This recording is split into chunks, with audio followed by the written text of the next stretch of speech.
Il y a quelques mois, on parlait du prompt engineering, puis est venu le vibe coding. Aujourd'hui, il y a une nouvelle hype ou encore une nouvelle tendance qui est en train de tout briser. Bref, presque.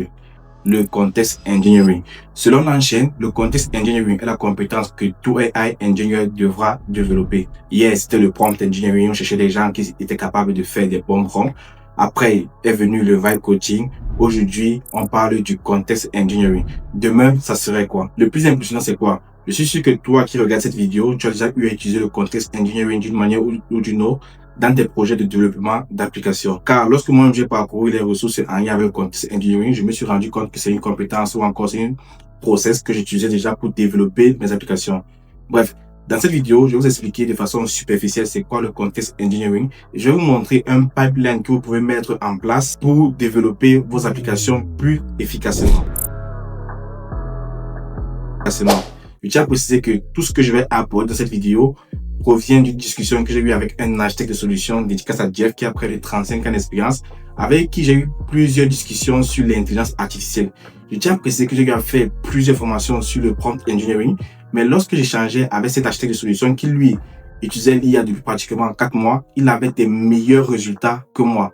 Donc j'avais l'impression que toutes les formations que j'ai faites en lien avec le prompt engineering ne suffisaient pas. J'ai été impressionné par sa manière de développer des applications avec l'IA. Ouais, c'est normal, c'est un architecte. Bref, je vais tout expliquer dans cette vidéo. Reste jusqu'à la fin de la vidéo et n'hésite pas à liker, à t'abonner et repartager. Ça me ferait énormément plaisir. Donc, c'est quoi le context engineering? C'est tout simplement l'art de préparer un contexte ultra clair et précis pour que ton agent IA génère du code cohérent et structuré et même fonctionnel dès le premier coup. Imaginez par exemple que vous donnez par exemple un fichier texte avec toutes les instructions de l'application que vous voulez développer et ton application est capable, et ton intelligence artificielle ou encore ton IA est capable de générer du code fonctionnel dès le premier coup sans avoir besoin d'itérer comme on faisait dans le vibe coding. C'est vraiment impressionnant.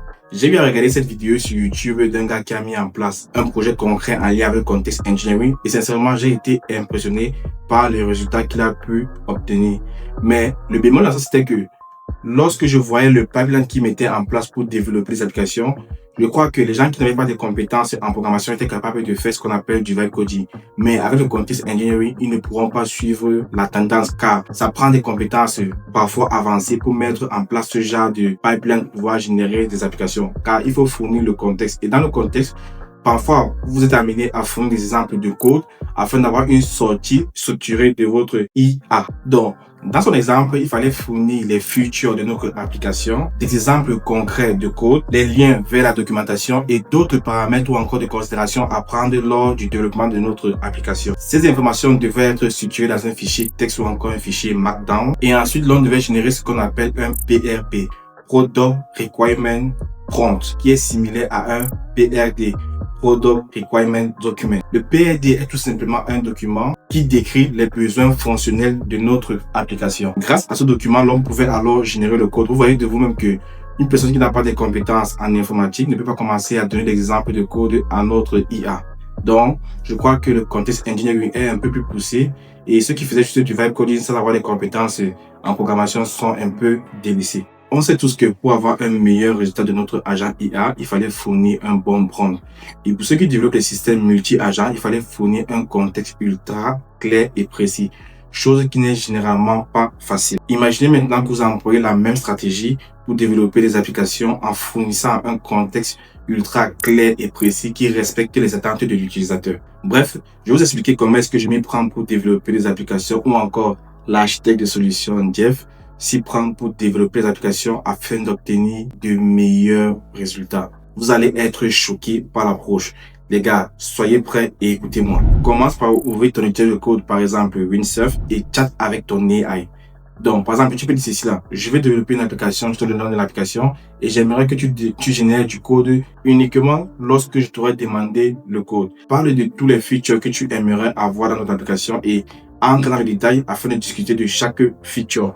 N'hésite pas à questionner l'AI s'il a besoin de clarification, car ce dernier permettra de raffiner ton prompt et aussi de fournir un meilleur résultat. Une fois que tu as bien chatté avec ton AI, demande alors à ton AI de te générer un fichier texte ou encore un fichier readme.md. Spécifie bien que tout le contenu qui devra écrire dans ce fichier provient de la discussion que vous avez eue précédemment. Si vous estimez qu'il y a des choses pas claires dans le fichier généré par votre AI, continuez à chatter et raffiner ce fichier autant que possible afin qu'il respecte vos attentes. Ne soyez pas pressé. Vous savez que tout projet de développement logiciel, ça prend une phase d'analyse.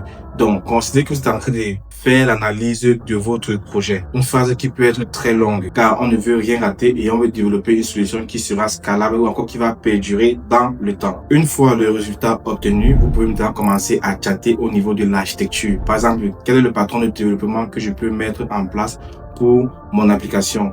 Quels sont les différents patrons de développement qu'il existe que je peux utiliser? Quels sont les pour et contre? Quel est le patron de développement optimal pour mon application?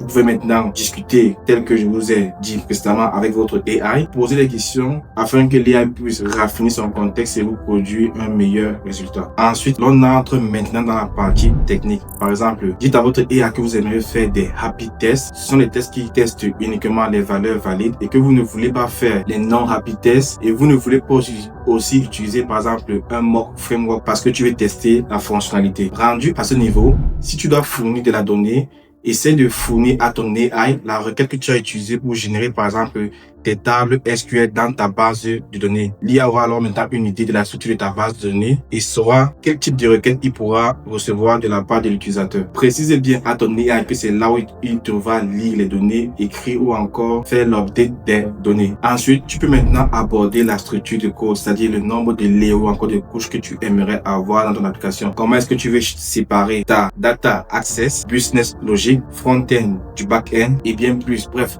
comment est-ce que tu veux moduler ton app à ta façon? Quand tout est fait, pose la question de savoir est-ce qu'il a besoin de clarification ou encore s'il a des incompréhensions. Itère jusqu'à ce que tu obtiennes le résultat voulu et demande-lui de régénérer à nouveau le fichier readme.md ou encore le fichier texte contenant tout l'historique des éléments importants que vous avez abordés, que vous avez décidé dans votre conversation. Rendu à ce niveau, tu peux alors maintenant demander à l'AI de générer ton code, puis tu peux compiler ce dernier afin de savoir s'il est fonctionnel ou pas. Précise à ton AI de suivre les instructions présentes dans ce fichier readme.md.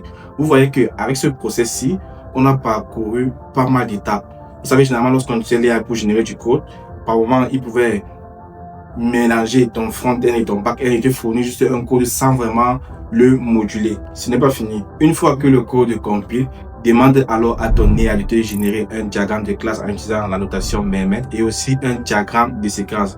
Je vous encourage fortement à faire des recherches sur Mermet, qui est un langage de script léger permettant de créer des diagrammes à l'aide d'une syntaxe textuelle simple, souvent utilisée pour les fichiers readme.md ou encore Markdown ou les outils comme Notion, GitLab et bien plus. Bref, voilà en gros le pipeline que cette architecte solution met en place. C'est vrai que j'ai été assez long, mais je crois que développer un projet ou encore une application qui va être scalable et perdurer dans le temps, c'est un projet très ambitieux et qui prend assez de temps. Donc, prendre les bonnes pratiques dès le départ vous assure au minimum d'avoir une application qui respecte certaines bonnes pratiques de programmation et aussi de prendre le temps pour faire de bonnes décisions sur le choix des composantes à utiliser, de l'architecture et tout ce qui va avec là.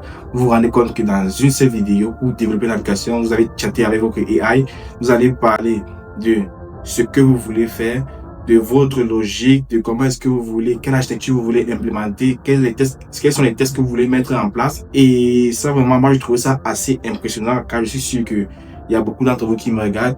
Vous ne faites même pas les tests de vos applications. Vous ne parlez même pas de l'architecture, ni encore des patrons de développement. Si vous êtes intéressé, je pourrais faire une vidéo où je vous explique concrètement comment est-ce que je mets en place ce pipeline. Et je vous invite fortement à vous abonner à ma chaîne. Et n'hésitez pas à partager vos avis dans les commentaires. Merci.